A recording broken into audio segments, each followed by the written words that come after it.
Evangelio según San Marcos. Ese día al atardecer les dijo: «Crucemos a la otra orilla». Y despidiendo a la gente, lo llevaron con ellos en la barca, tal como se encontraba. Y otras barcas le acompañaban. En esto se levantó un fuerte vendaval, y las olas saltaban por encima de la barca hasta el punto que ya se anegaba. Él estaba durmiendo sobre un cabezal en la popa. Lo despiertan y le dicen: «Maestro, ¿no te importa que perezcamos?». Levantándose increpó al viento y dijo al mar: «Calla, enmudece». Y el viento cesó y sobrevino una gran bonanza.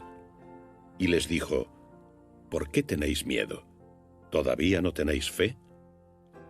Ellos se llenaron de gran temor y se decían unos a otros: «¿Quién crees que es este, que hasta el viento y el mar le obedecen?».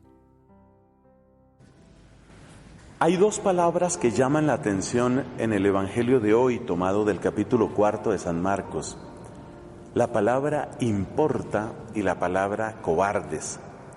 La primera palabra se encuentra en una frase que los discípulos, en pánico, le disparan a Cristo para despertarlo.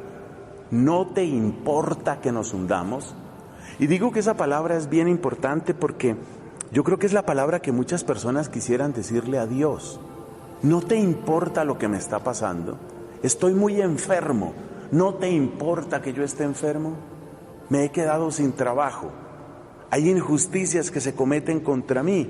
Estoy siendo discriminado por pobre o por extranjero, por inmigrante. ¿No te importa lo que me está sucediendo? Esa palabra describe entonces, o por lo menos nos pone en la ruta de describir el drama que muchísima gente vive y que yo me atrevo a decir, todo ser humano en algún momento padece. Es la gran pregunta: ¿a Dios le importa lo que a mí me acontezca? De hecho, es la pregunta que también marca la diferencia entre ciertas formas, ciertas filosofías y la fe cristiana. Por ejemplo, la escuela filosófica llamada estoica, a la que pertenecieron hombres indudablemente muy destacados, como Séneca o como el emperador Marco Aurelio, esos filósofos estoicos tenían la idea de que había un orden en el cosmos, un orden en la naturaleza, y que ese orden podía ser descubierto por nuestra inteligencia. A ese orden, a esa racionalidad última del mundo, ellos la llamaban logos. Hay como una palabra fundamental, como una ley fundamental. En eso se parecen a nosotros, porque nosotros también incluso utilizamos la palabra logos, la palabra verbum, para referirnos a esa racionalidad última del universo. Como dice hermosamente el prefacio de la solemnidad de Cristo Rey, en Cristo, que es la palabra del Padre, encuentran su razón de ser todas las cosas.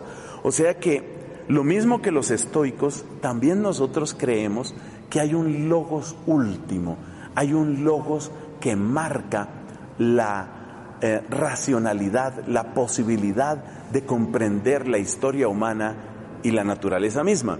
Pero la gran diferencia es que para nosotros ese logos no es una especie de ley inexorable, impersonal, distante, ajena, sino que ese logos es el que se ha hecho carne en las entrañas de María. La palabra se hizo carne. O sea que nosotros creemos en un Dios al que nosotros le importamos. Somos importantes para Él y lo sabemos fundamentalmente en la persona de Cristo y sobre todo, en su sacrificio, en el sacrificio de su sangre. Ahí lo conocemos. La otra palabra es la palabra cobardes. Dice Jesús a sus discípulos que ¿por qué son cobardes? Y les dice que si es que no tienen fe. Me llama mucho la atención ese regaño de Cristo, porque yo siento que me cae a mí. Yo siento que cuando uno está en situaciones tan terribles como la que estaban pasando ahí esos apóstoles en medio de ese mar embravecido, pues realmente lo que uno siente es: esto es trágico, este puede ser el final de mi vida. Entonces, ¿realmente se puede hablar de cobardía ahí? Pues resulta que sí se puede hablar de cobardía. Y la razón por la que se puede hablar de cobardía es porque el que sabe que está en Dios sabe que ni siquiera la muerte es verdadera tragedia. Yo sé que eso suena absolutamente exagerado, yo sé que eso suena mucho más allá del alcance de nuestra mente, pero es la pura realidad si somos de verdad cristianos. Es decir, también nuestra muerte se inscribe dentro del conjunto de las providencias del amor de Dios para nosotros. También nuestra muerte, también eso tiene que ver con el plan de Dios en nuestra vida. Y por eso, si Cristo quiere que nosotros no seamos cobardes, es fundamentalmente para que entendamos que no importa cuáles sean los peligros que nos estén acechando, no importa qué esté sucediendo en nuestra vida, si estamos con Dios, eso que nos está sucediendo tiene sentido, es parte del logos de Dios. Finalmente llegaremos a descubrir para qué sucede. Y mientras llegamos a ese descubrimiento, no dejemos que el pánico nos gobierne, no dejemos que la tristeza nos arrastre, no dejemos que la desesperación nos hunda. No lo permitamos, porque sabemos que estamos junto a aquel que de verdad nos ama, y ahí es donde está nuestra victoria. Así que dos palabras que se responden la una a la otra. Nosotros le preguntamos a Dios, ¿de verdad te importa lo que a mí me pasa? Y Dios nos responde, no te dejes asustar por nada, estoy y estaré contigo. Y dice el capítulo 28 de San Mateo, todos los días hasta el fin del mundo.